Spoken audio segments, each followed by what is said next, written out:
The current pair of VC-25A modified 747-200s, known as Air Force One, have aerial refueling capabilities.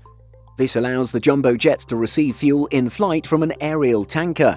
Let's look at how long this presidential jet can fly with this special function. First off, for those who are likely to take issue with our use of the name Air Force One, let's set the record straight. Technically, Air Force One is used to designate any Air Force aircraft carrying the president. Similarly, any US Marine Corps aircraft carrying the president is designated Marine One. The general public, however, is most familiar with the modified 747-200Bs flying as Air Force One. Unfortunately, the official answer to our video's question is not going to be very satisfying. According to the White House's official website and web page on Air Force One, this is the answer. Capable of refueling mid-air, Air Force One has unlimited range and can carry the president wherever he or she needs to travel.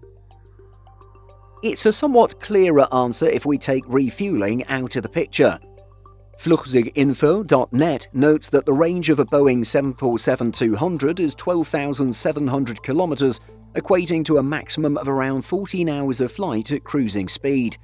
Of course, the VC-25As are modified, and their range will vary from this. However, it does give us a starting point or ballpark figure. It should be noted that Air Force One is rarely pushed to its limits even without aerial refueling.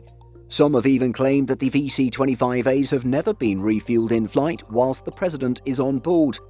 In an interview with the Texarkana Gazette, however, a former Air Force One pilot recalls one particularly long flight during his time in service. That trip to Saudi Arabia with Bush was the longest flight I ever flew. It was 14 hours and 45 minutes long. Retired Colonel Robert D. Danny Barr. It makes sense that no sources on the internet would be able to offer a specific range that includes aerial refueling. Publishing the aircraft's maximum range, especially when factoring in aerial refueling, would pose a security risk and would thus be classified information. Adding to this, as far as we know, Air Force One has never been pushed to its limits to verify a maximum time in the air.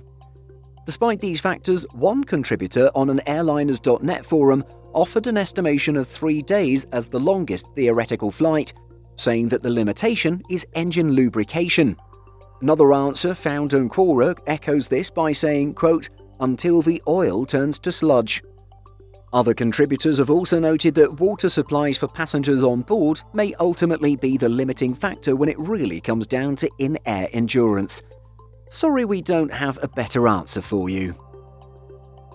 What do you think is the longest time an aircraft can stay in the air with aerial refueling? Are there any factors that we didn't mention? Let us know in the comments. Did you know that we publish over 175 stories every single week on simpleflying.com? Be sure to check the link in the description for more great stories just like this. Thanks for watching, and be sure to like and subscribe before you go.